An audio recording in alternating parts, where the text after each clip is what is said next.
Red Bull Soulbox Race pulcē dulākos sacīkšu braucējus ar paštaisītiem transporta līdzekļiem, kuriem nav motora, vien uzsvars uz radošumu, inženiertehniskajām prasmēm un drosmi stāties publikas priekšā. Līdz šim tas redzēts vien televīzijā. Brabantie komanda ir viena no vairāk nekā 40, kurām tas tūlīt kļūs par sapņa piepildījumu. Mājās skatos televizoru, redzu Red Bull reklamēt, klausos, jā, šis ir labs pasākums, es varētu piedalīties. Bet man nav mājās šķūns, kur būt, bet Brabantie ir vesela rūpnīca, jā. Tā satikās vairāki klusie sapņotāji, kas no rūpnīcas materiāla pārpalikumiem spēkratu izveidojusi gludināmā dēļa formā. Sākumā, kad vēl daudz laika bija, tad mēs domājām, kā uzvarēt. Bet tad, kad sapratām, ka tas, kā uzvarēt, aizņem pārāk daudz laika, tad jau sākās piezemētāk mērķi un jau uz to, kā piedalīties. Ok, sākumā piedalāmies un tad domājam, kā mēs viņu aizvedīsim līdz uzvarai. Mēs piedalīsimies un cīnīsimies par uzvaru. Par uzvaru cīnīsies arī Voka Racing komanda. Brīdī, kad pie viņiem viesojamies, gala rezultātu redzēt vēl nevar, jo pēc testa spēkrats atkal izjaukts un tiek uzlabots. Vokas mašīna prezentēs vienu no uzņēmuma darbības virzieniem. Šī ir vidējā daļa, tā, kā lai saka, šasī, nesošais rāms. Te ir piekaras daļas, kas ir no priekšējās piekaras, vai ne?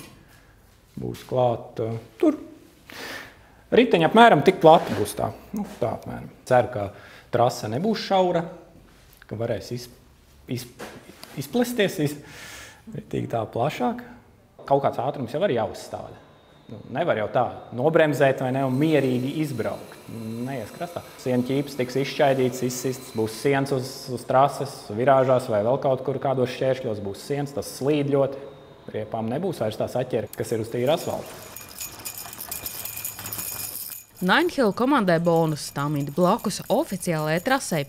Lai gan to testiem izmantot nedrīkst, talsnieki var braucamo izmēģināt savā kalnainajā disku golfa parkā. Mums jau patīk šādas lietas, uzbūvēt kaut ko. Un tā bija forši. Mēs četratā izdomājām, kad jāmēģina. Nav tā, ka man interesē tikai tas, ko mēs taisam, man interesē viss, ko uztaisīs un kā viņiem ies, jo es jau, protams, ceru, ka neviens tur neizšķīdīs, bet man liekas, ka viņi prognozē, ka pie trampolīna jau daudz paliks.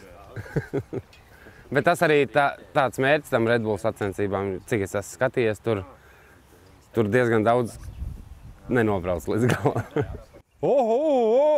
Braucēji žūrijā centīsies iepatikties nevien ar ātrumu, bet arī ar priekšnesumu starta laukumā un auto dizainu. Tikai uz ātrumu nav jēgas iet, jo daudz vairāk punktus var dabūt arī par šovu. Mums pat vakar bija atnācis horeogrāfs, lai mēs varētu iestudēt deju, tā kā mēs tā nopietni pieduramies šim pasākumam. No Talsu novada piedalīsies vismaz 5 komandas. Pēc nosaukumiem tās grūti atšifrēt, tāpēc rīt varbūt izrādīsies, ka to ir vairāk. Un kamēr tās strādā pie saviem oriģināliem spēkratiem, tikmēr brīvprātīgie šonedēļ palīdzēja skatītāju un dalībnieku drošībai 500 metrus garajā trasē izvietot siena ķīpas. Trasē ir jāsaliek 4000 siena ķīpu, un es esmu viena no talsniekiem, kas ir atnākusi palīgā, un starp citu tikai viena no 2 meitenēm, pārējie ir čaļi. Tas ir izaicinājums, saka, fiziski arī? Nē, mums paveicies ar laiku. Ja būtu lietains, tad tās sienķības būtu bijušas smagas. Bet laiks ir brīnišķīgs, sienķības ir vieglas. Un mums ir pieteikušies kopā 30 brīvprātīgo. Un īstenībā tādā vieglā režīmā mēs strādājam.